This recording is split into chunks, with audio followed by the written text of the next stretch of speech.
I watched from the lobby security cameras as Miranda Winters sashayed through the marble entrance of the Wellington, her arms laden with shopping bags from Madison Avenue. 3 years of marriage to my ex-husband had given her the confidence to treat my building staff like personal servants. "Mrs. Winters," the doorman greeted her with practiced politeness, though I could see the tension in his shoulders. "Would you like help with those bags?" Finally, someone who understands service. Miranda sighed dramatically. "Unlike your new afternoon doorman, he actually made me wait yesterday while he helped some delivery person." I made a note to give that afternoon doorman a raise. Ms. Chen, my building manager, Robert, appeared at my office door. "The contractors just sent over the unauthorized renovation plans from the Winters penthouse. You'll want to see this." I took the blueprints, studying Miranda's ambitious plans to combine two penthouses without proper approval. Classic Miranda, acting like she owned the place when she was barely a tenant. "She's throwing a housewarming party tonight," Robert added. "Half of Manhattan's elite will be there, including me." I smiled, remembering the invitation that had arrived at my modest downtown apartment. Not because Miranda wanted me there, of course. She had no idea I was Elena Chen, the reclusive real estate developer who owned the Wellington and half the luxury buildings in Manhattan. No, the invitation had come because my ex-husband, David, still shared custody of our daughter, Sophie. "Should I alert security that you'll be attending?" Robert asked. "No need," I said, smoothing my simple black dress. "Tonight, I'm just Sophie's mom, the one Miranda thinks works in some investment office downtown." Hours later, I stepped into the private elevator that would take me to the penthouse. My daughter had texted earlier, "Mom, please don't let Miranda bother you. You know how she gets." Oh, I knew exactly how Miranda got. Like the time she told Sophie that my little apartment wasn't suitable for hosting her sweet 16 party. Or when she'd suggested that Sophie shouldn't mention my unfortunate background to her private school friends. The elevator opened directly into the penthouse foyer, where a string quartet played and Manhattan's finest circulated with champagne. The renovations were even more extensive than the plans had shown, and definitely not up to code. "Mom." Sophie appeared, beautiful in a dress that definitely came from Miranda's shopping sprees. "You came." "Of course, sweetie." I hugged her, noting how she glanced nervously around to see if anyone was watching. "How's the party?" "Oh my God." Miranda's voice cut through the crowd. "Who let the help use the private elevator?" I turned to find my ex-husband's wife staring at me in her $1,000 dress, her perfectly styled hair framing a face full of disdain. "Miranda," I started, but she was already waving her empty champagne glass at me. "The service elevator is in the back," she announced loudly. "And while you're here, the guest bathroom needs attention." Sophie's face flushed red. "Miranda, that's my mom." Obviously, Miranda cut her off. And while we're grateful for her working-class perspective in Sophie's life, tonight is not the time. The cleaning staff should know better. The nearby conversations quieted as guests turned to watch. I saw David across the room, frozen in mid-conversation, his face a mask of discomfort. I could have revealed myself right then. Could have pulled out my phone and shown her the building's ownership documents. Instead, I took her champagne glass with a smile. "Of course, Mrs. Winters. Though you should know, the service elevator isn't up to code for staff use anymore. Someone should really look into that." Miranda's eyes narrowed. "What would you know about building codes?" "More than you might think." I handed her glass to a passing waiter. "By the way, how's that renovation coming along? I hear the structural changes are quite ambitious." "David," Miranda called sharply, "your ex-wife is harassing me about our renovations. Handle this." David approached cautiously. After 15 years of marriage, he knew my subtle smiles better than most. "Elena, perhaps we should talk privately." "No need," I said pleasantly. "I just came to see our daughter and inspect the improvements, though I am curious about the permits for removing that load-bearing wall." Miranda's perfect eyebrows drew together. "How would you even know about—" "Mom," Sophie interrupted, understanding dawning on her face. "Is there something you haven't told us about your job?" I checked my watch. Actually, there's quite a lot I haven't mentioned. For instance, the fact that I have a meeting tomorrow morning with the building's real owner about these unauthorized renovations. "Real owner?" Miranda laughed. "Caroline Chen would never waste her time with—" She stopped abruptly, the champagne glass slipping from her manicured fingers. I caught it smoothly. Actually, it's Elena Chen. Caroline was my mother's name. And you're right, I usually don't waste my time with tenant issues. But in this case, I smiled at my daughter. I have a personal interest in the building's proper management. The silence that fell over the penthouse was worth every moment I'd spent letting Miranda underestimate me. Sometimes the best revenge isn't in the immediate revelation. It's in watching the slow dawn of understanding cross a person's face. And Miranda's face was a study in dawning horror as she realized exactly who she'd been calling the help. David cleared his throat. Elena, why didn't you ever say anything? About owning the building where you live? I raised an eyebrow. Or about owning the company that manages your real estate portfolio. Some things are more effective when discovered naturally.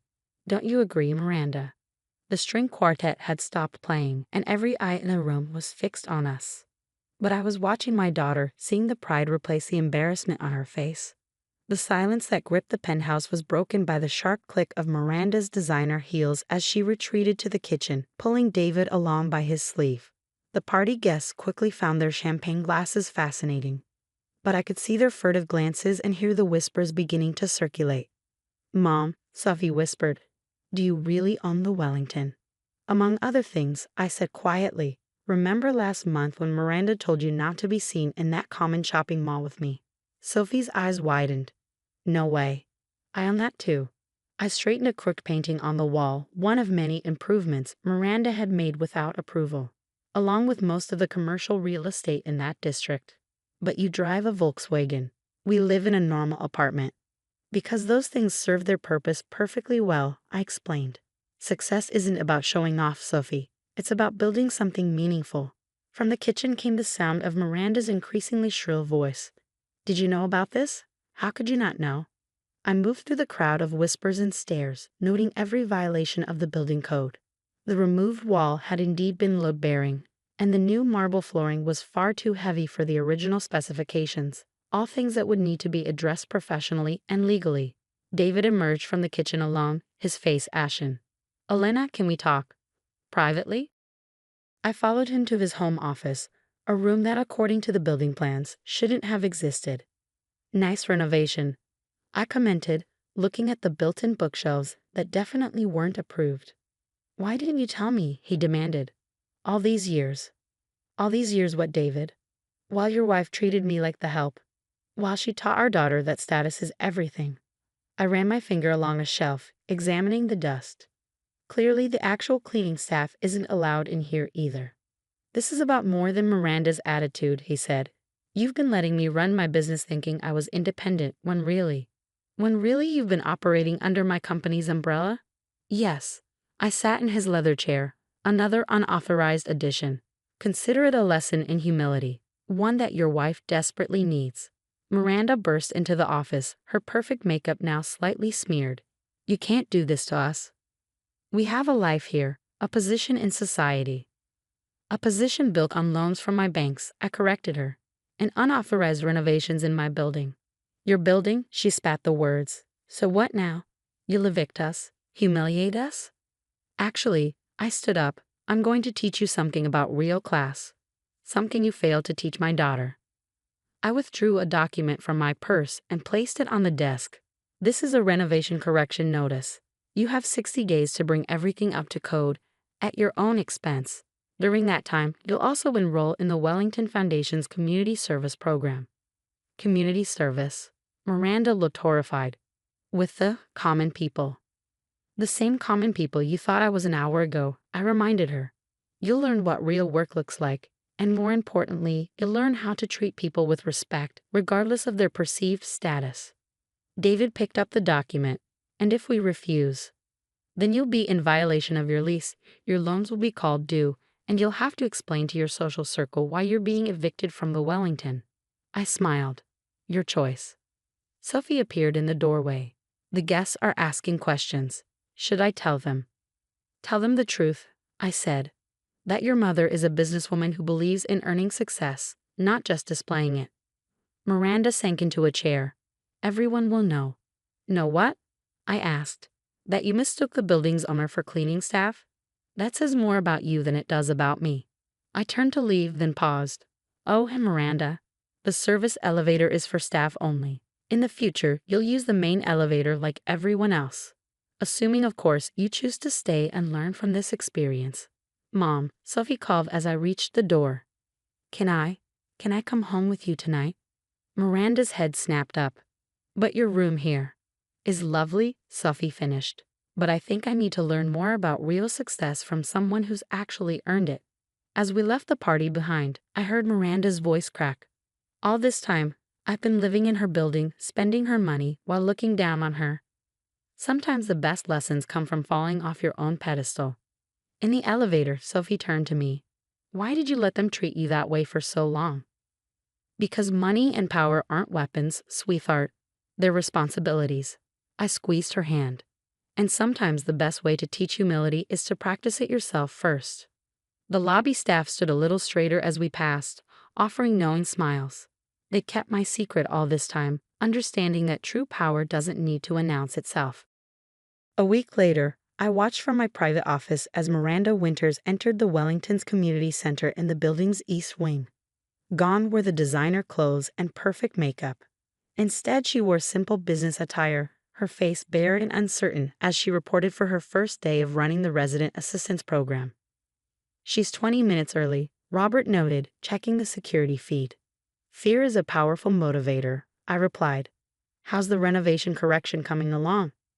They've hired a certified contractor. David's been surprisingly cooperative since. He trailed off diplomatically. Since discovering that his ex-wife had been quietly supporting his business success all along. Since realizing that the woman he'd let his new wife demean was actually his financial safety net. My phone buzzed with a text from Sophie. Miranda actually apologized to Maria, our housekeeper, this morning. Like a real apology. I smiled. Sometimes humility takes root in unexpected places. The past week had brought dramatic changes to the penthouse dynamics. The whispers had spread through Manhattan's elite circles, but not in the way Miranda had feared. Instead of mockery, she faced something far more devastating, pitying understanding. After all, what could be more mortifying than discovering you've been looking down on someone who'd been holding you up all along? Ms. Chen, my assistant, appeared at the door. Mrs. Winters is requesting a meeting. I checked the time. She has orientation for the next 2 hours. Tell her I'll see her afterward.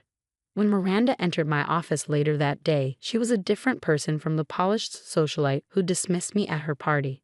Her hands twisted nervously in her lap as she sat across from me. The community center residents, she began, they're not what I expected. You mean they're actual people, not servants? I kept my voice neutral. There's a former college professor who lost everything in a medical bankruptcy, she said quietly, and a retired ballet dancer who can't afford Manhattan rent anywhere else. They're just like you, I finished, one twist of fate away from needing help themselves. Why are you doing this? She asked suddenly. You could have humiliated me publicly, evicted us. Because that's what you would have done in my position. I raised an eyebrow. That's exactly why this lesson was necessary. Tears threatened to spill from her eyes. Sophie's been sharing stories about you, about how you built all this while raising her alone. While I was mocking your little apartment, I was teaching my daughter that character matters more than appearances. I leaned forward. The question is, what will you teach her now? Miranda straightened her shoulders. I'd like to expand the resident assistance program, using my own money, not yours. There are skill-sharing opportunities we could. I held up a hand. Submit a proper proposal. Through the correct channels like anyone else would have to do. She nodded, understanding the lesson. As she stood to leave, she paused. The renovations will restore everything properly. David and I have been discussing downsizing anyway, perhaps a lower floor. Submit that proposal too, I said, through the proper channels. After she left, I texted Sophie, coming for dinner tonight. Can we eat at that little noodle place near your apartment? Miranda mentioned their dumplings are actually amazing. I smiled. Sometimes the greatest victory isn't in defeating your enemies, but in transforming them. That evening, as I watched Sophie and Miranda share a plate of dumplings in my favorite hole-in-the-wall restaurant, I realized that true power isn't about control or revenge. It's about the ability to change lives, including your own. Mom, Sophie said suddenly, tell Miranda the story about how you bought your first building. I caught Miranda's genuine interest as she leaned forward, designer clothes replaced by a simple sweater, pretense finally stripped away. Well, I began. It started in a place not too different from this one. Sometimes the best endings aren't about winning or losing. They're about learning to see beyond the surface, about finding worth in places we once overlooked. The video still lived on Instagram, me in my gardening clothes, being escorted out by two security guards while Madison Grant Thompson, formerly just Madison Grant, Instagram model, narrated from behind her phone. "This is what happens when the help refuses to leave," she'd said, her designer sunglasses catching the sunlight. "Some people just can't accept when they've been replaced." I watched it again in my temporary corporate apartment, 15 stories above the city where I'd lost everything 6 months ago. The comments under the video were still active. "Savage Queen," and "Show that old bag who's boss." Old bag, I was 39. "Miss Sullivan." My assistant's voice came through the intercom. "The board is ready for your first meeting as CEO." I smoothed down my Armani suit, a far cry from the dirt-stained jeans I'd worn that day in the garden. The garden I had planted, tended, and grown for 15 years while Robert built his law practice. The garden Madison had already torn out to install a more Instagram-worthy infinity pool. Coming Rachel. I took one last look at the video before clicking on Madison's profile. She was still living her best life, posting daily updates from my former home. Today's post showed her preparing for her monthly A Light Wives Brunch, an exclusive gathering where the wives of the city's most powerful men sipped mimosas and plotted social coups. The same brunch where, 6 months ago, Madison had announced that Robert was serving me with divorce papers. I found out about the end of my marriage along with everyone else, via Instagram Live. The boardroom of Lux Living Properties fell silent as I entered. These men had expected Robert Thompson's first wife to be exactly what Madison had portrayed in her video, a shabby, desperate woman clinging to her past. Instead, they got me, Harvard MBA, silent partner in Robert's now thriving law firm, and the woman who had just orchestrated the biggest property management acquisition in the city's history. "Gentlemen," I said, taking my seat at the head of the table, "let's discuss our new direction." "Mrs. Thompson," one of the older board members began. "Ms. Sullivan," I corrected smoothly, "and yes, Mr. Peters, I am that Mrs. Thompson, the one from the viral video. Now, shall we discuss how I acquired controlling interest in your company while you were all busy laughing at that video?" The room shifted uncomfortably. They'd all seen it, of course. Some of their wives had even been at that brunch, sipping champagne while Madison detailed my supposed failures as a wife. "Your ex-husband's firm handles most of our legal work," another board member pointed out. This could be seen as a conflict of interest. I smiled, pulling out a folder. "Funny you should mention that. Given that I was a silent partner in the firm for 12 years, handling most of their real estate acquisitions, I'd say I'm uniquely qualified to manage this transition." I paused, letting that sink in. "Unless you prefer, I take my controlling shares to your competitors." The room fell silent again, but this time with a different energy. These men hadn't built their fortunes by backing losing horses.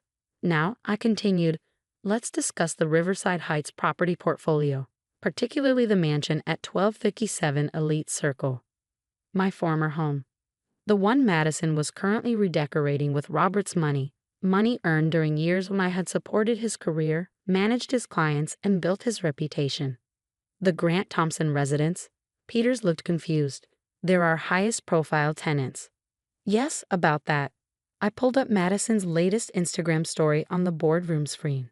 "It seems Mrs. Grant Thompson has made some unauthorized structural changes. That infinity pool, not approved by the housing board. Those smart home modifications, they violate at least 3 safety codes. Robert Thompson would never allow." "Robert Thompson doesn't own that house. We do. And as CEO, I'm implementing a new policy of strict code enforcement." I smiled, picturing Madison's face when she received the violation notices, starting with our most visible residents. My phone buzzed. A text from Robert. "We need to talk about Madison's brunch today. Some wives cancel last minute. You wouldn't know anything about that, would you?" I ignored it, focusing on the board. "I've prepared a complete overhaul of our property management strategy. You'll find I have extensive experience in both real estate law and luxury property development. Experience you gained working with your ex-husband, someone muttered. Experience I gained building an empire he took credit for, I corrected. Now, about those violation notices. As the meeting progressed, I could see the board's attitude shifting. They had expected a revenge-driven ex-wife. Instead, they got a shrewd businesswoman who knew every aspect of their operation, sometimes better than they did. By the time we finished, 2 hours later, even the most skeptical members were nodding along with my proposals. As they filed out, Peters lingered. The Thompson residence, he said carefully, you're not planning anything dramatic. I thought of Madison's video, of her smug face as she watched security lead me away, of Robert's silence as 15 years of marriage ended on social media. Nothing dramatic, I assured him. Just ensuring all our properties meet our new elevated standards. I checked my watch. In fact, our inspection team should be arriving at a late circle right about. My phone buzzed again. This time it was Madison's name on the screen, along with a string of angry emojis. I let it go to voicemail, imagining her perfect brunch being interrupted by property inspectors armed with violation notices and renovation demands. You know, Peters said, almost admiringly, some of us wondered how you managed to acquire controlling interests so quietly. But watching you today, he shook his head. Robert Thompson was a fool. No, I corrected, watching another angry text pop up on my phone. Robert Thompson was a good lawyer who forgot that behind every successful man is a woman who knows where all the bodies are buried. I smiled. And sometimes she owns the cemetery. As I gathered my things, I pulled up Madison's Instagram one last time. She was still live streaming her brunch, or what was left of it. In the background, I could see men in Lux Living Properties uniforms examining her precious infinity pool. Time to remind everyone that karma, like real estate, was all about location, location, location. The fallout from the property inspection was even more delicious than I'd anticipated. Madison's Instagram story shifted from showing off her elaborate brunch spread to a full meltdown as inspectors methodically documented every unauthorized renovation. This is harassment. Her voice cracked as she filmed the inspectors measuring her non-regulation pool fence. Do you know who my husband is? I watched the drama unfold from my office, sipping the same expensive champagne she had been pouring at her brunch. The difference was I could actually afford it now. Miss Sullivan? Rachel appeared at my door. Mr. Thompson is in the lobby. He's quite insistent about seeing you. Is he alone? Yes, Mrs. Grant Thompson is apparently dealing with some property issues. Rachel's poker face was impeccable, but I caught the slight twitch of her lips. Send him up in 5 minutes. And Rachel? Make sure security is nearby. I used those 5 minutes to pull up the complete file on 1257 Elite Circle. Every modification, every permit violation, every entitled demand Madison had made to the previous management team.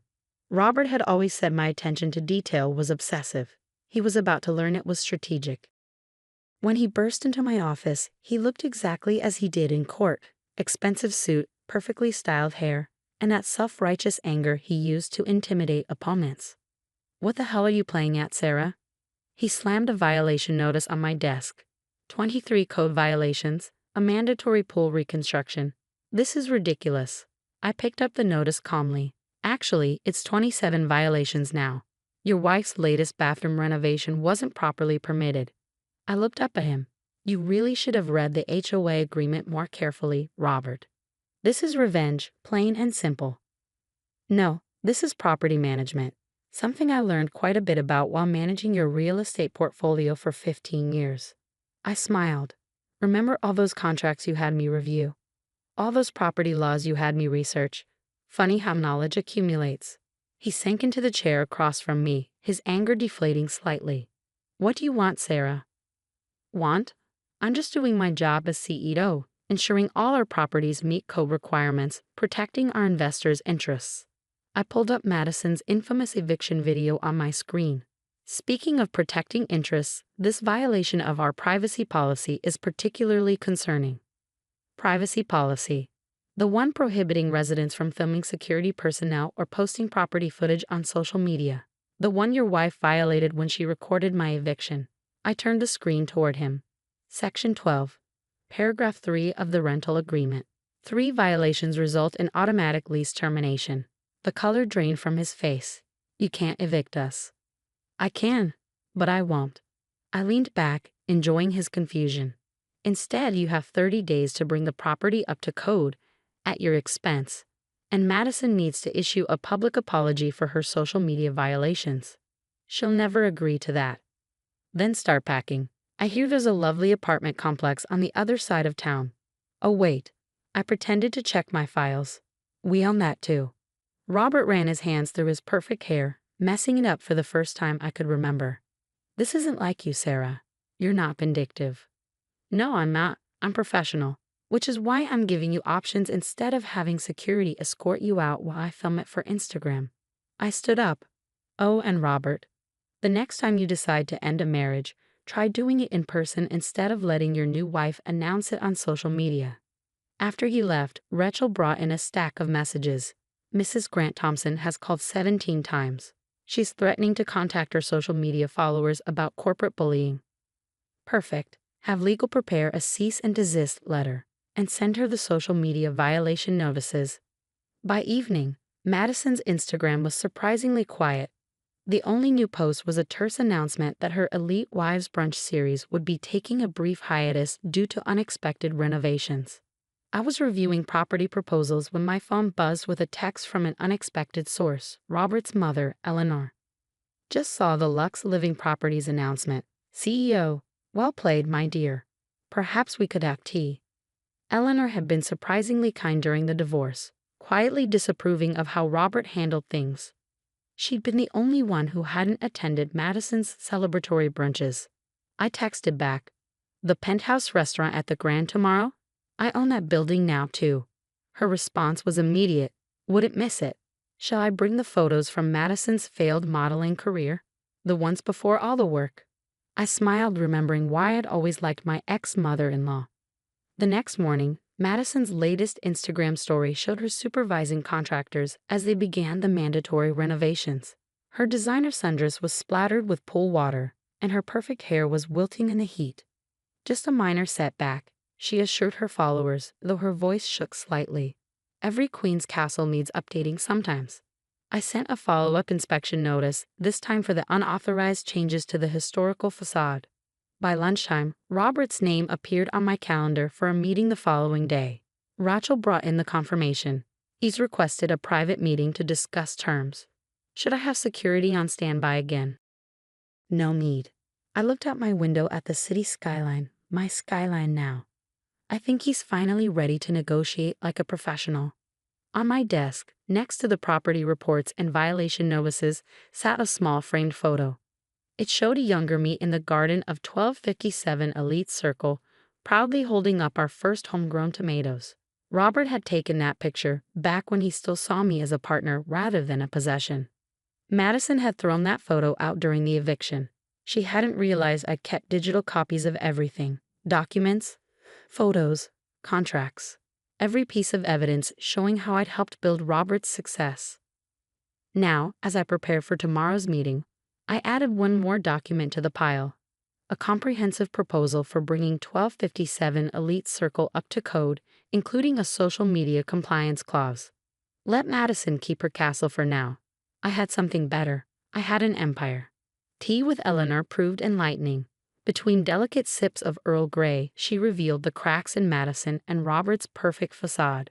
She's bankrupting him with those renovations, Eleanor confided, sliding several photos across the table. And these are from her modeling days in Vegas. Before the extensive surgeries, of course. I studied the images but didn't take them. I'm not interested in destroying her, Eleanor. Just teaching a lesson about consequences. Darling, you already have. Eleanor's eyes twinkled. Hafford Elite Wives Group has quietly inquired about transferring their rental agreements to other properties. No one wants to be associated with someone who's violated the social code.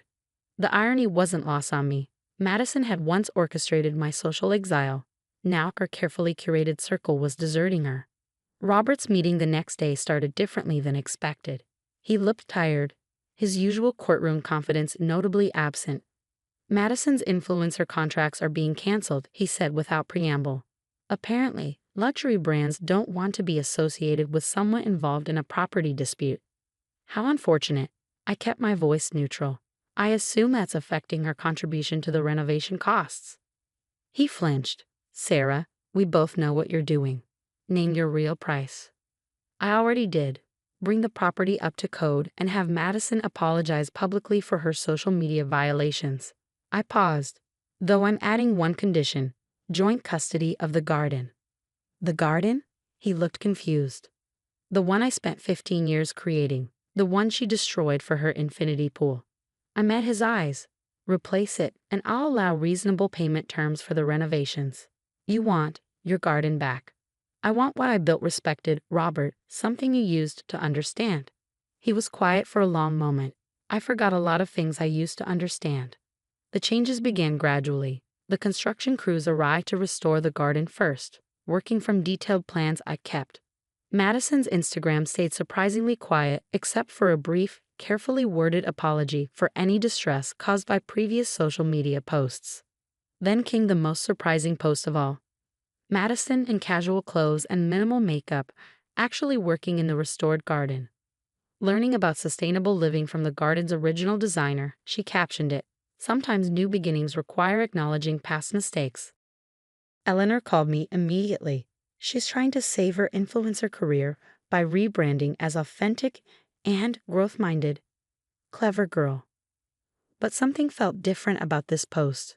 Maybe it was the lack of designer labels or the genuine dirt under her manicured nails. When she requested a meeting, I agreed.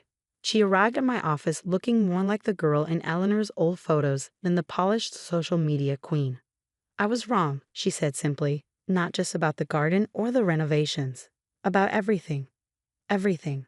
Asterisk, I thought being Robert Thompson's wife was about showing off. About proving I was better than. She hesitated. Better than his ex-wife. But watching you these past months, seeing how you build all this, she gestured at my office. I realized I've been playing at success while you were actually achieving it. I study her carefully, and this revelation has nothing to do with your declining social media engagement. It has everything to do with it, she smiled wryly. Turns out, being the villain in someone else's success story isn't great for the brand. 2 weeks later, I visited the garden for the first time since my eviction. It was smaller than before, sharing space with a more modest pool, but the bones were there. My old roses were blooming again. Madison was there, actually learning about composting from the gardener I sent. She looked up as I approached, her designer clothes replaced by practical gardening wear. The tomatoes are coming in, she said, gesturing to the vegetable beds, though not as well as in that old photo. I looked at her sharply. She pulled out the framed photo I'd lost during the eviction. Found this while we were renovating. Thought you might want it back. Robert was there too, keeping a respectful distance as I walked through my old garden. He looked different somehow, more like the man who had once taken that photo of me with my tomatoes. We got it all wrong, he said quietly. Both of us. I touched a blooming rose, one I had planted 15 years ago. Sometimes things need to be broken down to grow back stronger. As I left, I heard Madison asking the gardener about starting a community garden program. Her Instagram later showed the planning stages with none of her usual filters or staged poses. Eleanor texted me that evening, quite the transformation, though I'm keeping those Vegas photos, just in case. I smiled, looking out from my penthouse at the city below. My empire wasn't built on revenge after all, but on something more powerful, the ability to transform destruction into growth. In my garden at 1257 Elite Circle, the roses were blooming again, stronger than before. Sometimes I realized the best revenge isn't about tearing someone down, but about teaching them how to grow. The glossy birthday invitation mocked me from my desk. Princess Party at Wonderland Castle, hosted by Emma Patterson.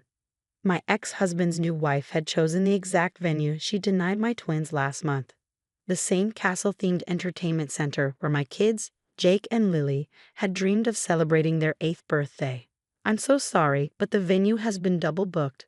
The manager had apologetically informed me 2 days before my kids' party. Mrs. Patterson specifically requested this date for her daughter's party and given her husband's position on the city council. Now I understood why.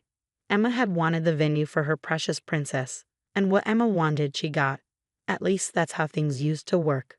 I picked up my phone and dialed. Marcus, how's the acquisition paperwork coming along? My lawyer chuckled. Everything's signed and sealed, Ms. Sullivan. Wonderland Entertainment and all its subsidiaries are officially yours. Though I am curious why you wanted this purchase fast-tracked. Let's just say I'm planning a birthday party. I could still remember Emma's smirk at school pickup last month. Oh, Sarah, maybe next time book earlier. Some of us have connections. She flipped her perfectly highlighted hair, showing off the engagement ring my ex-husband James had given her. The one that replaced mine. The same ring she waved around while telling anyone who'd listen how she'd saved James from his disaster of a first marriage. Apparently, a self-made woman running her own consulting firm wasn't good enough for their social circle.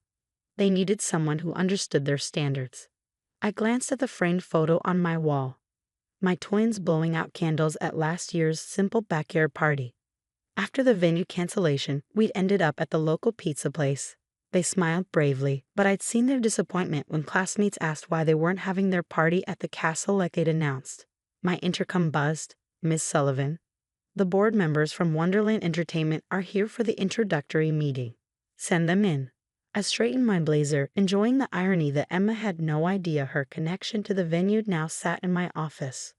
The boardroom filled with nervous executives, including Thomas Reed, the manager who had canceled my kids' booking. He didn't recognize me without my mom clothes. Amazing what a power suit and a corner office can do. Ladies and gentlemen, I've reviewed your operations and I'm concerned about certain booking practices. Specifically, the tendency to cancel confirmed reservations for preferred clients. Thomas shifted uncomfortably. Miss Sullivan, I assure you we only make exceptions for very important. Important like a city council member's wife? I pulled out my twins' canceled booking form. This party was canceled with 48 hours notice to accommodate Mrs. Emma Patterson. The color drained from his face. We had to. Had to discriminate against regular paying customers. Interesting business model. I laid down Emma's new booking form next to it, and now I see the same venue is booked for her daughter's party next weekend.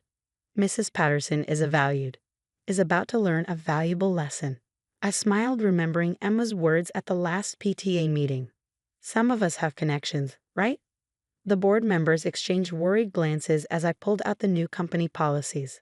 Effective immediately, all bookings will be honored on a first-come, first-served basis. No exceptions for social status, political connections, or how much someone enjoys reminding others of their importance. But Mrs. Patterson's party, Thomas stammered, will be subject to the same rules as everyone else's. I handed him a letter. Please ensure she receives this today. As the board filed out, my phone buzzed with a text from Emma. Having trouble with the castle booking? Maybe try the pizza place again. They're more your level. I smiled, typing back. Actually, I've got a meeting with the new owner about that.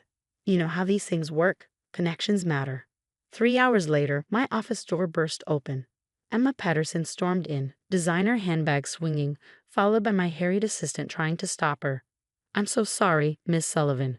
She insisted. It's fine, Jenny. I leaned back in my chair, enjoying Emma's momentary confusion as she took in my corner office with its city view. What did you do? She demanded, waving the cancellation letter. Do you know who I am? Clearly someone who never learned to make appointments. I gestured to a chair. But since you're here, let's discuss your booking issues.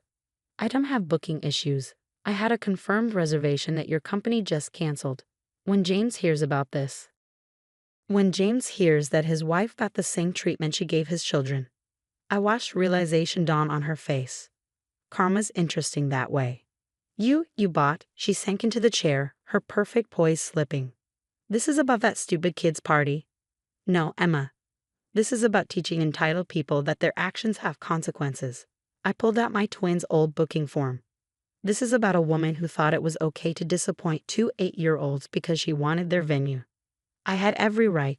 James' position means nothing to me, just like my position meant nothing to you when you were gloating about canceling my kid's party. I stood up, enjoying my height advantage. But here's the difference. I'm not going to cancel your booking. She blinked. You're not? No. Instead, I'm going to let you explain to your daughter why her party will be sharing the venue with my twins' rescheduled celebration. I believe in teaching children about sharing, don't you? You can't do this. Actually, I can, and I have. The new policy is first come, first served. I smiled. Some of us have connections, remember? Emma stood, clutching her designer bag like a shield. James will hear about this. Good. Tell him his children say hi. Though he'd know that himself if he'd shown up for any of their events lately. As she stormed out, I picked up my phone. Jake, Lily, how do you feel about having your castle party after all? Trust me, it's going to be magical. The day of the dual party arrived with picture-perfect weather and delicious chaos. I'd spent the past week upgrading every aspect of the castle venue, adding features that would make any child's fantasy come true. The main hall was divided into two sections, one side decorated in Emma's chosen princess theme, the other transformed into a magical wizard academy at my twins' request. Emma's face when she arrived was worth every penny I'd spent. She stood in the entrance, her daughter Sophia clutching her hand as she took in the dramatic changes. The castle's exterior now featured real climbing vines, twinkling lights, and a drawbridge that actually worked. Inside, floating candles, courtesy of clever hologram technology, danced across the ceiling. But this isn't what I planned, she sputtered, staring at the massive chocolate fountain that definitely hadn't been part of the standard package. Consider it a venue upgrade, I said smoothly, approaching with Jake and Lily beside me. Free of charge, of course. We believed in treating all our customers equally. My twins were practically vibrating with excitement, already wearing their wizard robes. They'd chosen a magical academy theme, complete with house sorting ceremonies and wand-making stations. The contrast with Emma's traditional princess party couldn't have been more striking. What happened next surprised everyone. Little Sophia, still holding her mother's hand, stared wide-eyed at the wizard side of the room. "Mommy, can I be a wizard instead of a princess? Please?"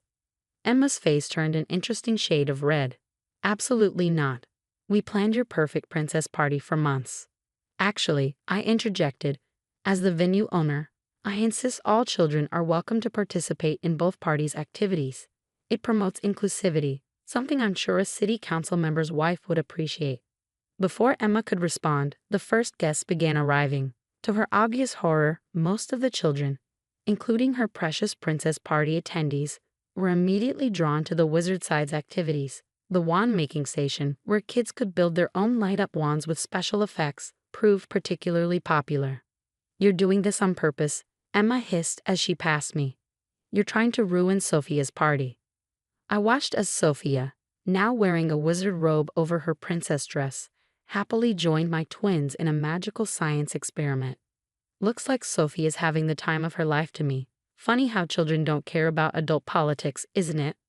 The party continued to merge despite Emma's best efforts to keep the groups separate. Children flowed freely between both themes, enjoying the best of both worlds. Even the parents began mingling, many discovering they had more in common than their assumed social divisions suggested. James arrived an hour late, his standard practice these days. He stopped short when he saw me, clearly not having expected his ex-wife to be hosting half the party. But it was the twins' reaction that truly struck him. "Dad," they called out, running over in their wizard robes. "Look what we made." They proudly showed off their wands and spellbooks. For a moment, I saw genuine regret cross his face as he realized how much of their lives he had missed. The twins had stopped expecting him at their events months ago. "Sarah," he said as he approached me while the kids returned to their friends, "I didn't know you were." Emma said. "That I couldn't afford this venue, that I wasn't part of the right social circle." I raised an eyebrow. "Things changed, James. Sometimes the people you underestimate end up surprising you." Emma appeared at his side, practically dragging him away. But I noticed his eyes kept drifting back to our children throughout the afternoon. He watched as they confidently led their classmates through spell-casting games and potion-making activities, clearly in their element. The party reached its climax with a spectacular magic show. Another of my additions. The performer incorporated both princess and wizard elements, telling a story about cooperation and friendship that had all the children cheering. Even Emma's carefully planned princess cake ended up sharing the spotlight with my twins' magical color-changing cupcakes. As the party wound down, Sophia approached me clutching her newly made wand. "Miss Sarah, this was the best party ever. Can I come to Jake and Lily's next party too?" Emma swooped in to collect her daughter, but not before I saw the conflict on her face. Her perfect princess party had been upstaged not by malice or revenge, but by simple childhood joy. "Your children are quite remarkable," one of the school board members commented as she prepared to leave. "Such natural leaders. They made everyone feel welcome today." I watched as my twins said goodbye to their friends, including Sophia, who was still wearing her wizard robe. They've learned that real magic comes from bringing people together, not keeping them apart. As the last guest departed, Emma lingered, looking uncharacteristically uncertain. Her perfectly planned party hadn't gone as expected, but her daughter was beaming with happiness. "Sophia had a wonderful time," she said stiffly, despite the unorthodox arrangements. "Sometimes the best moments come from unexpected changes," I replied. "Maybe something to remember next time you're tempted to cancel someone else's celebration." She nodded slightly, then hurried out with Sophia, who was already asking when she could come back to the castle. James followed them, but not before giving me a long look that suggested he was finally seeing what he'd walked away from. As I helped my twins gather their magical creations, Jake looked up at me. "Mom, did you buy this whole place just for our party?" I smiled, remembering Emma's smug face when she canceled their original celebration. Let's just say I believe in making magic happen. "Now, who wants to help me plan next month's Halloween spectacular?"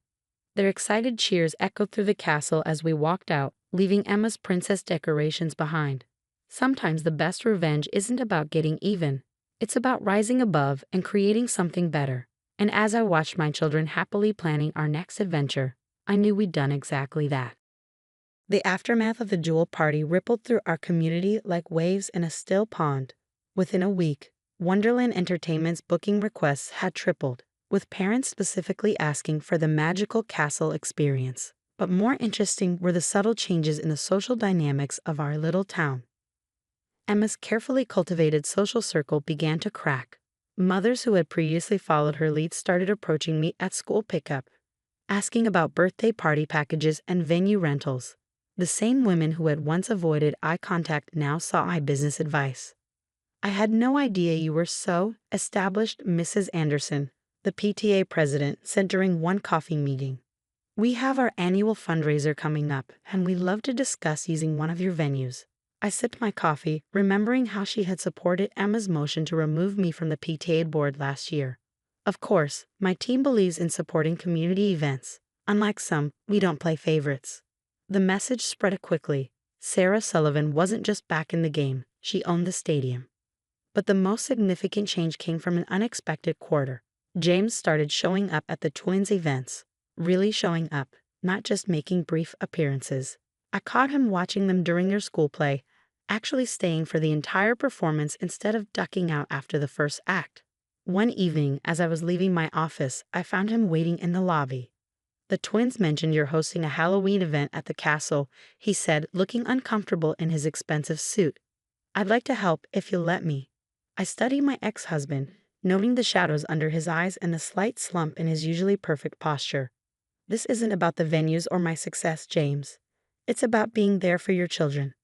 "I know I've been. I've made mistakes. Emma always said, 'Emma isn't their mother.'" I cut him off. "And you're old enough to make your own decisions." He nodded slowly. "Sophia talks about them constantly now.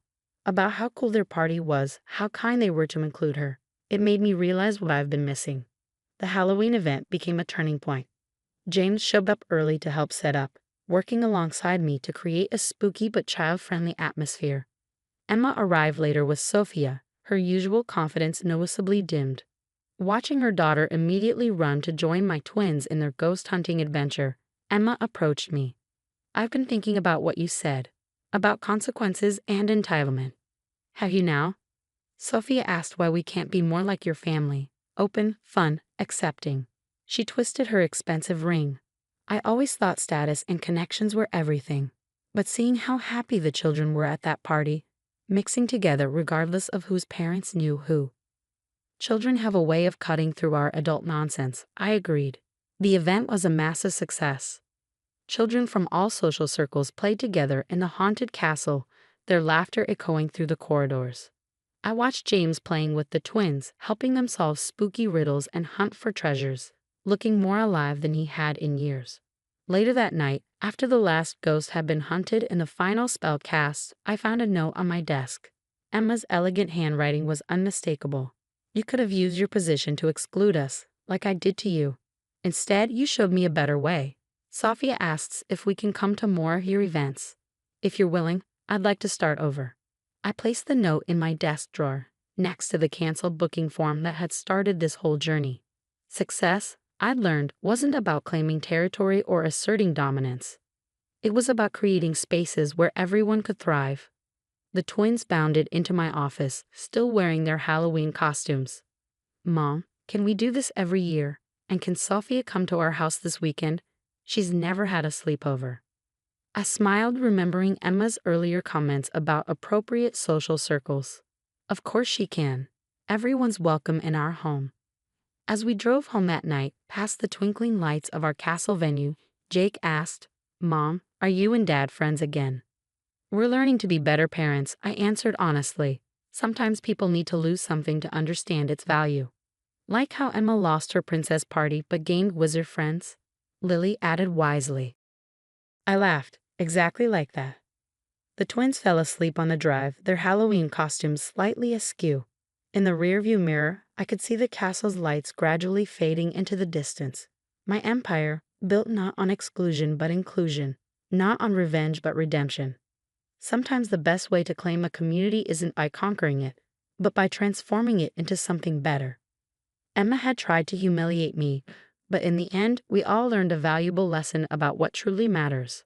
And as for those connections everyone valued so much, well, it turns out the strongest ones aren't forged in country clubs or social circles, but in the simple magic of bringing people together. The sting of Ashley's slap wasn't what bothered me.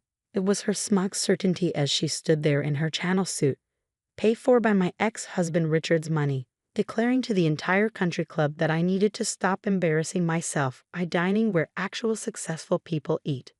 I touched my cheek, knowing how the other ladies quickly averted their eyes. 2 years ago, I'd been one of them, a corporate wife hosting charity galas. Now, at 45, I was apparently too old and divorced to deserve basic courtesy. "Your Richard's past," Ashley sneered, her wedding ring.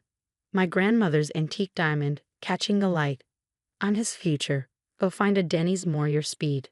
What she didn't know was that I'd chosen this restaurant specifically for its privacy. The Morton Group's board of directors, her father's luxury retail empire, preferred discretion for their meetings. "Miss Kingston," the maitre d' approached cautiously. "The private dining room is ready. The board members are waiting." Ashley's superior smile faltered slightly. "Board members?" I stood smoothing my Tom Ford suit. "Thank you. Oh, and Ashley." I paused, savoring her confusion. "Do give your father my regards. I believe he's expecting some interesting news about Morton Group's ownership structure." The color drained from her perfect spray tan. Everyone knew Morton Group was in trouble, over-leveraged and losing market share to online retailers. Everyone except Ashley, who'd been too busy spending Daddy's dwindling fortune. "What are you talking about?" Her voice had lost its edge. "Business, dear. Something you might want to learn about." I turned to the maitre d'. "Please add Ms. Thompson's lunch to my tab. Consider it a parting gift. She may need to start budgeting soon." The private dining room fell silent as I entered. These men, who built Morton Group into a retail giant, had expected to meet with their usual investment bankers. Instead, they got me, the woman they just watched being slapped by their CEO's daughter. "Gentlemen," I said, taking my seat at the head of the table, "let's discuss the future of Morton Group. I believe you'll find my acquisition proposal compelling." Robert Morton, Ashley's father, arrived late and flustered. "I just received a disturbing call from my daughter." He stopped short, seeing me. "You?" I smiled, opening my laptop. "Yes, I had an interesting encounter with Ashley. Now, about those voting shares you've been quietly selling." The meeting lasted 2 hours. By the end, Morton Group's fate was sealed. The family's controlling interest would transfer to my investment firm for a fraction of its previous value. The price of desperation and poor management. My phone buzzed. First a text from Ashley. "We need to talk now." Then Richard. "What are you doing?" And finally Ashley's father. "Please, let's discuss this reasonably." I ignored them all, focusing on the final details. Sometimes the best revenge doesn't need elaborate planning. Sometimes it just needs perfect timing and an opponent too arrogant to see the bigger picture. One more thing, I said as the board members gathered their things. About the company's nepotism policy. I believe it needs immediate review. Robert Morton's face fell. He knew exactly what that meant for his daughter's cushy VP position. As I left the country club, I passed Ashley's regular table. She sat there alone, furiously texting on her phone, my grandmother's ring still sparkling on her finger. About that Denny's comment, I said softly as I passed, you might want to get used to more casual dining. The look on her face was worth far more than any slap. The week after the Morton Group acquisition announcement, Ashley's perfectly curated Instagram life began unraveling. Gone were the daily posts showcasing her luxury shopping sprees and champagne lunches. Instead, a desperate attempt at damage control emerged. So blessed to be starting a new chapter with my amazing husband. #businesswoman #girlboss. She captioned a photo of herself pretending to work at what was clearly Richard's home office. I sipped my coffee, watching Morton Group's stock surge 15% on news of the leadership changes. My phone lit up with another message from Ashley, her 20th in 3 days. Please, we need to talk. Daddy says you're reviewing all executive positions. I have bills, commitments.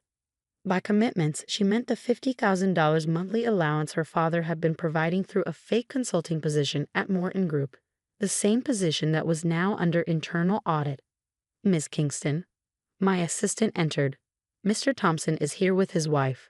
I looked up to see Richard and Ashley in my office doorway. She traded her usual designer wear for a conservative business suit, an obvious attempt to look professional. The nepotism review isn't personal, I said, not offering them seats. We're evaluating all executive positions based on qualifications and contribution. I have an MBA, Ashley protested. From an online program you completed 2 months ago, I corrected. Paid for by Morton Group's Executive Education Fund. Richard stepped forward, slipping into his lawyer mode. Sarah, be reasonable. Ashley's position was created by her father with no actual responsibilities beyond spending the company's money. I pulled up her employment file. In fact, according to HR records, she's attended exactly 3 meetings in 2 years. I was building the brand through social media influence. Her voice rose an octave. Yes, I've seen your influence, particularly the post where you mocked our retail workers for their cheap shoes while shopping at our flagship store. She flushed. That was a joke. That joke cost us valuable employees and sparked a union discussion. I closed her file. The board takes corporate culture very seriously now. Richard tried again. What do you want, Sarah? Name your price. Want? I smiled. I want qualified people running this company. I want our workers respected. And I focused on Ashley's left hand. My grandmother's ring back. Ashley's hand instinctively covered the ring. Richard gave this to me. Richard never owned it. It was my grandmother's gift to me, not marital property. Check the prenup. You were too busy planning your wedding to read carefully. Richard paled. He knew I was right. You can't do this, Ashley whispered, but her voice lacked its usual confidence. Actually, I can. And to show there are no hard feelings, I'll give you a choice. I leaned forward. You can either return the ring and resign with 3 months severance, or keep the ring and face an audit of your corporate expenses for the past 2 years. Those expenses were approved, she protested. By your father, yes. But the SEC might have questions about family members approving personal shopping sprees as business expenses. The room fell silent. Ashley looked at Richard for support, but he was already calculating the legal implications. 3 months severance is generous, he said quietly. Ashley's face crumpled as she realized her husband, the man she'd stolen from me, wasn't going to fight for her. Fine. She yanked off the ring, throwing it on my desk. Keep your stupid company and your stupid ring. The severance paperwork will be ready tomorrow, I said calmly. And Ashley, do remove Vice President of Morton Group from your social media profiles. We wouldn't want any confusion. They left separately, Richard to his law office, Ashley presumably to one of her luxury boutiques while her credit cards still worked. Later that evening, as I placed my grandmother's ring back in its rightful place, my phone buzzed with a notification. Ashley had posted again. A tearful selfie with a long caption about toxic corporate culture and age discrimination. The comments weren't what she expected. Didn't you post yourself shopping during that important merger meeting? Remember when you called the store staff poor peasants on your story? Karma's real, sweetie. My assistant forwarded me screenshots of Ashley's private messages to various board members, begging for intervention. Each one was left on read. Miss Kingston. My assistant's voice came through the intercom. Ashley's father is here. He says it's important.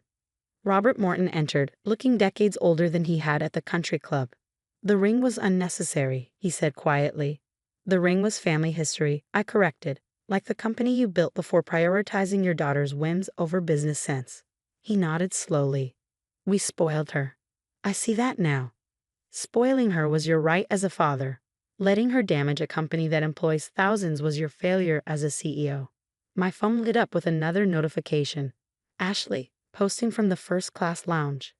Sometimes closing one door opens another. Dubai, here I come. #new beginnings. Robert Morton sighed. She's running away. No, I said, watching Morton Group's stock tick up another point. She's finally facing reality. The severance won't last long at her burn rate. And Richard will likely follow once he realizes his wife's connections no longer benefit his career. As if on cue, Richard's contact photo appeared on my phone. I declined the call.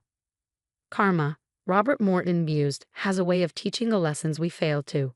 I touched my grandmother's ring, now back where it belonged. Yes, I agreed, it certainly does. 3 months passed quickly. Morton Group's restructuring was proceeding smoothly, and our stock had stabilized at record highs. I was reviewing quarterly reports when my assistant forwarded me a series of increasingly desperate emails from Ashley. The severance is gone, she'd written. Richard left. Please, I need my job back. I've changed. The last part made me pause. Attached was a humble LinkedIn post, dramatically different from her usual social media presence. I've learned hard lessons about privilege, responsibility, and the true meaning of earning your place. To everyone at Morton Group who I disrespected, I'm truly sorry. It was accompanied by a photo of her working as a retail sales associate at a mid-range department store. Your father's been asking about you, I texted back. I haven't taken his calls, she responded immediately. I need to do this on my own. Intriguing. I had my team investigate. Ashley had indeed taken a sales job, living in a modest apartment, and most surprisingly, enrolled in a proper business program at the local university. She's actually good with customers, her store manager reported when I called. Works hard, doesn't complain, never mentions her background. The following week, I decided to see for myself. I found her helping an elderly customer with winter coats, showing none of her former condescension. That color suits you perfectly, she was saying warmly, and it's on sale this week.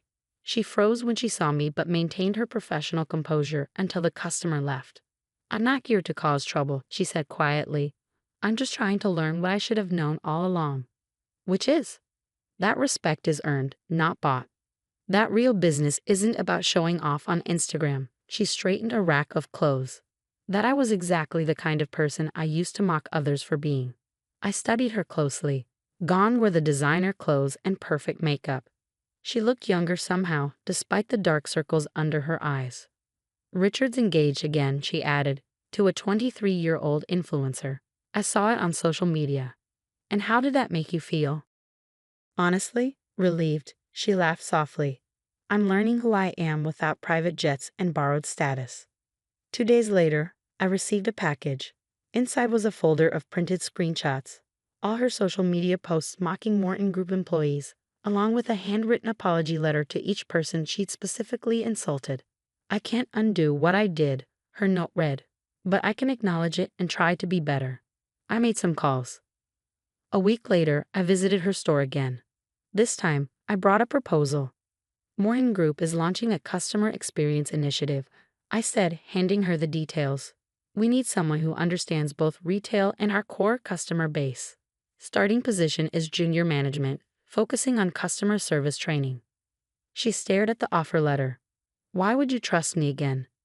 Because you've done something rare, Ashley. You've actually changed. I gesture around the store. 3 months of honest work has taught you more than 3 years of pretending to be an executive.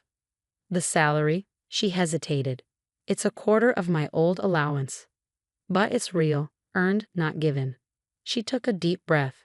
I'd have to start at the bottom. You have to start where you should have started originally. Later that evening, I had dinner with Robert Morton. She's doing well, I told him. Actually learning the business. I failed her, he said quietly. Giving her everything meant she valued nothing. She's learning to value things now. Ashley started the following Monday, showing up early in practical business wear. No designer labels, no social media posts about her new role. Just quiet determination to learn. I watched from my office as she worked with the training team, taking notes and asking questions. During lunch, I overheard her apologizing personally to several employees she'd once mocked. Miss Kingston. My assistant interrupted my thoughts. Richard Thompson is trying to reach you. Something about reconsidering the divorce settlement now that Morton Group's value has increased. Tell him what Ashley learned, I said, watching my former nemesis earnestly explain customer service protocols to new hires. Some things have to be earned, not taken. 6 months later, Ashley's preliminary review landed on my desk. Outstanding performance, exceptional improvement in corporate culture initiatives. And not a single social media post about it. I owe you an apology, she said during her review. Not just for the slap or the ring or the social media posts, but for thinking success was about showing off instead of showing up. I touched my grandmother's ring, now serving as a reminder of lessons learned rather than battles fought. Sometimes losing everything helps you find yourself. She nodded, understanding at last. I found something better than revenge or status, she said. I found self-respect. As she left my office, I noticed she finally updated her LinkedIn profile. Learning, growing, and earning my way forward, one lesson at a time. Sometimes I realized the best revenge isn't about destroying someone's world. Sometimes it's about letting them destroy it themselves, and then helping them build a better one. The video from the quarterly shareholders meeting was still trending on LinkedIn, me being escorted out of Neurotech's headquarters while Victoria Chen, fresh from MIT and barely 28, presented her vision for modernizing the company's leadership. The comment section was brutal. Time for the old guard to step aside. And finally some young blood in tech. Old guard. I was 43 and had built Neurotech from a garage startup to a $2 billion company. Ms. Williams? My new executive assistant's voice came through the intercom. The Chen Global Industries board members are assembled for the emergency meeting. I adjusted my Tom Ford suit, a far cry from the casual tech CEO wardrobe I'd worn at Neurotech. Amazing how 6 months and $4 billion in silent acquisitions could change one's style preferences. Thank you, Marcus, and Victoria Chen. Still trying to reach you about the Neurotech merger proposal. She's left 12 messages. I smiled, pulling up the real-time stock ticker showing Chen Global Industries' share price. It had taken 5 months of careful maneuvering, using shell companies and blind trusts, to acquire controlling interest in the Chen family's pride and joy. Their 80-year-old business empire, spanning real estate, shipping, and technology investments, was now effectively mine. Victoria had no idea that while she was busy redecorating my old office and sleeping with my husband, I was systematically buying up her family's company through various offshore entities. The same business acumen she'd mocked as outdated had just orchestrated the biggest silent takeover in recent history. The CGI boardroom fell silent as I entered. These men, mostly contemporaries of Victoria's father, had expected to meet with their traditional investment partners today. Instead, they got me, the woman they'd watched being humiliated in viral business videos 6 months ago. Gentlemen, I said, taking my place at the head of the table. I believe we need to discuss some changes in company direction. This is irregular, Frederick Chen, Victoria's uncle, sputtered. Where is the Chen family representative? You're looking at the majority shareholders representative. I opened my tablet, displaying my ownership documentation. Through various investment vehicles, I now control 51% of CGI's voting shares. The room erupted in confused murmurs. Frederick Chen's face turned an alarming shade of red. Impossible, the family trust was leveraged against high-risk tech investments 6 months ago. I interrupted smoothly, by one Victoria Chen, who used her trust fund as collateral to finance her takeover of Neurotech. I paused, enjoying the dawning horror on their faces. Unfortunately for her, Those investments didn't perform as expected. My phone buzzed again. Victoria's 13th attempt to reach me today. The merger she wanted to discuss wasn't just ambitious, it was necessary for her survival. Neurotech was bleeding money under her leadership, and she needed CGI's resources to stay afloat. This is corporate warfare, another board member accused. No, I corrected, this is business. As Victoria so helpfully pointed out 6 months ago, I projected her LinkedIn post onto the screen. Business isn't personal, it's about adapting or dying. My phone lit up with a text from my ex-husband. Whatever you're doing, stop. Victoria's family is threatening to call off the engagement. We need to talk. I ignored it, focusing on the board. Now, about Neurotech's merger proposal. I vote no. Frederick Chen slammed his hand on the table. That merger could save both companies. CGI doesn't need saving. Your niece's poor investment choices do. I pulled up Neurotech's latest financial reports. Under her leadership, the company has lost 40% of its market value. The innovative AI technology I developed stalled. The government contracts I secured at risk. She's young, someone defended weakly. Learning. Yes, she is. And now she's learning that actions have consequences. I stood smoothing my suit. Gentlemen, you have a choice. Work with me to restore CGI to its former glory, or tender your resignations. Either way, the Chen family's control of this company ended the moment Victoria decided to sacrifice her trust fund for a hostile takeover. As if on cue, my phone displayed breaking news. Neurotech stocks plummet amid merger uncertainty. Attached was a photo of Victoria leaving her office, looking significantly less polished than the day she had me removed. Frederick Chen cleared his throat. What are your plans for the company? To run it professionally, profitably, and without drama. I met each board member's eyes. Unlike some, I didn't acquire this company for revenge. I acquired it because I recognize its potential. And Neurotech? Someone asked. Will serve as an object lesson in the dangers of confusing youth with innovation. I checked my watch. Now shall we discuss the real reason for this meeting? Your artificial intelligence division's contracts are up for renewal. The contracts I'd originally developed at Neurotech, which Victoria had dismissed as legacy technology. The room slowly shifted from hostile to attentive as I outlined my plans. These men hadn't built their careers by backing losing courses, and my track record, the one Victoria had mocked, spoke for itself. By meeting's end, even Frederick Chen was nodding along. As the board members filed out, he lingered. You know, he said quietly, Victoria always thought business was about flash and disruption. She never understood it's about patience and strategy. No, I agreed, watching another urgent text from her light up my phone. But she's about to learn. My assistant entered with a stack of papers. Ms. Chen is in the lobby. She's quite insistent. I thought of that day 6 months ago when she'd sat in my chair, drinking champagne with my husband. Let her wait, I said, turning to the window overlooking the city. I believe she's about to learn another valuable business lesson. Which is? I smiled, watching Neurotech's stock price fall another point. The corner office always looks different when you've earned it rather than stolen it. I made Victoria wait exactly 43 minutes, 1 minute for each year of my age she'd mocked during her takeover. When she finally entered my office, her designer outfit couldn't hide her desperation. You're making a mistake, she said without preamble. Neurotech needs this merger. No, I corrected, not looking up from my tablet. You need this merger. Neurotech needs competent leadership. She sank into the chair across from me, her perfectly manicured hands gripping her Hermes bag. The board supports me. The board supports whoever controls the company's future. I finally looked at her. Tell me, Victoria, did you really think leveraging your entire trust fund was a smart business move? The color drained from her face. How did you? No, I've been in business longer than you've been alive. Did you really think I wouldn't investigate every angle after you and James orchestrated my removal? James and I are planning a spring wedding. Yes, I know. Though I suspect that might be changing, given your family's current situation. My phone buzzed with an update. Chen family members were calling an emergency meeting to discuss Victoria's unauthorized use of trust fund assets. The dynasty was crumbling, and she knew it. I can fix Neurotech, she insisted.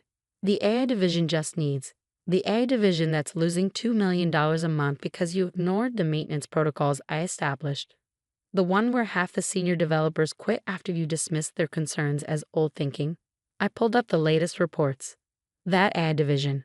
She flinched. We have new developers. Fresh from coding boot camps, yes. I'm sure they'll figure out the government-grade security protocols eventually, assuming our military contracts don't pull out first. Her composure cracked slightly. What do you want? Want? I'm just practicing business the way you taught me. What was it you said?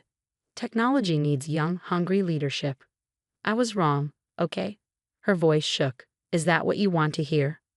What I want, I said carefully, is for you to understand exactly what you destroyed. Not just my company, but your family's legacy. All because you thought youth trumped experience. My assistant's voice came through the intercom. Ms. Williams, Mr. Thompson is here. He's with Mr. Chen. Victoria's eyes widened. My father's here? Did you really think he wouldn't come when he discovered his daughter gambled away an 80-year-old family empire for a tech company she couldn't run? The door opened before she could respond. James, my ex-husband, entered first, looking as polished as ever in his corporate lawyer's suit. Behind him, Alexander Chen carried the weight of his family's legacy in his stern expression. Sarah, James started, but Alexander cut him off.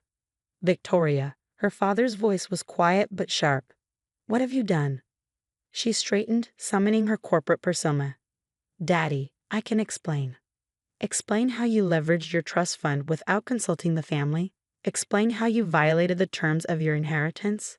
He turned to me. Ms. Williams, I assume this meeting isn't coincidental. No, Mr. Chen, it isn't. I pulled up a comprehensive presentation. I have a proposal that might salvage something from this situation. James stepped forward. Whatever you're planning, Sarah, is purely business, I interrupted, using Victoria's own words against her. Please sit. All of you. They did, creating an unlikely tableau.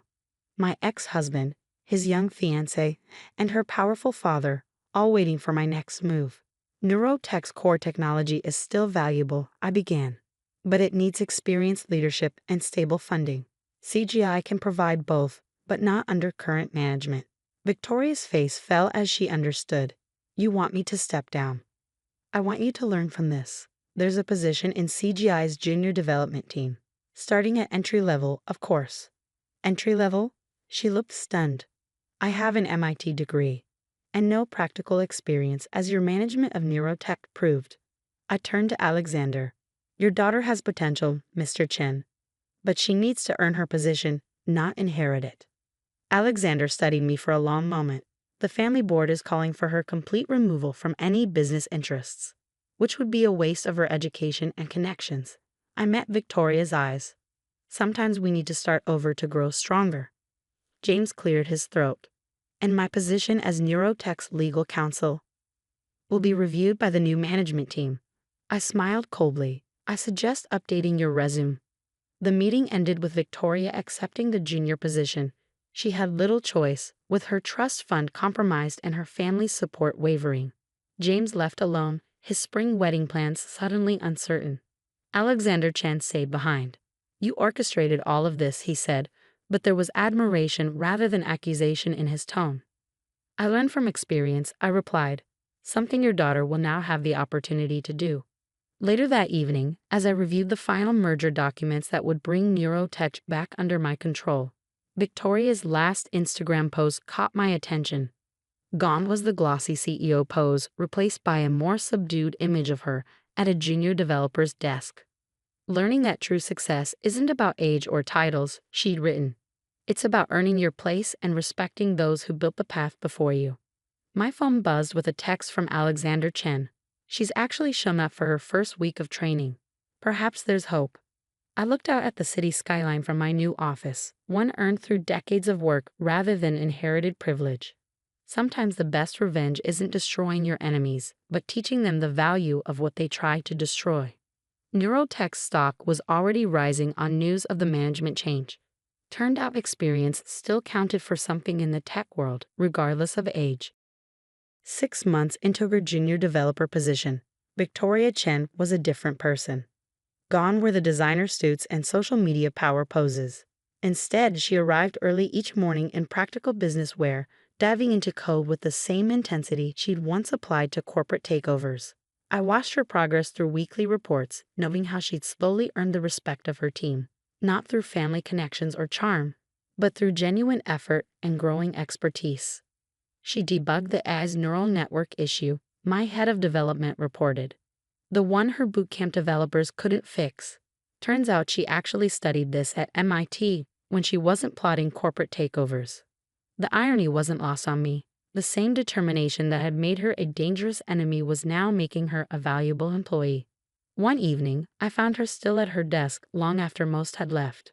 "The military contract review is tomorrow," she said without looking up. "I found some efficiency improvements in the code base you originally wrote." I reviewed her work. The improvements were solid, showing both technical skill and business understanding. "You could have had this," I said quietly. "All of it properly earned over time." She finally looked up, her expression free of its former arrogance. "I know, I was so focused on proving I could take it, I never considered whether I should. And James? Left for a younger model." She laughed without humor. "Apparently, junior developers don't fit his image of success." The next day's contract review went perfectly.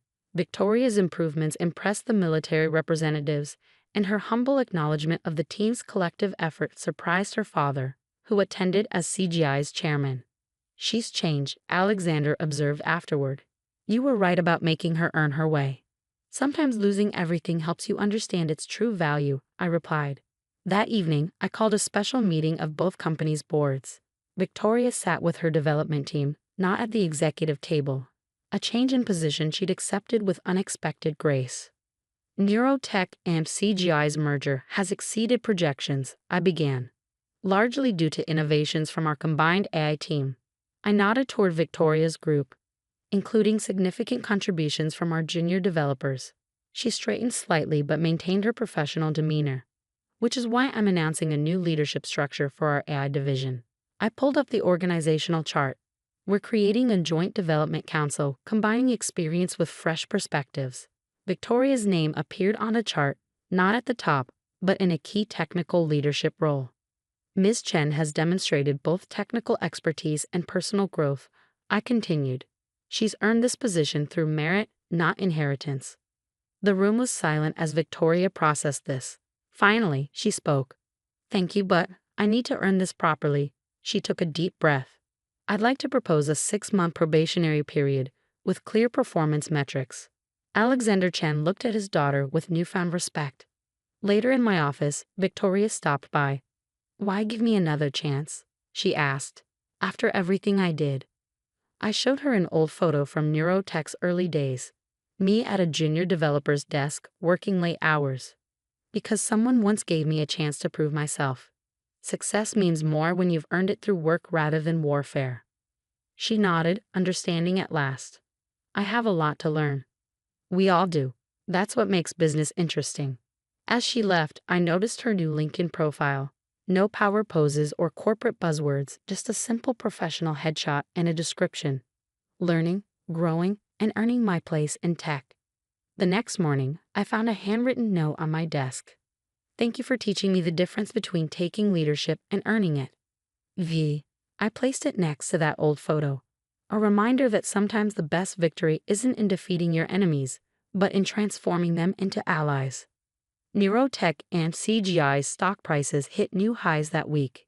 It turned out the market appreciates when wisdom and innovation work together instead of against each other.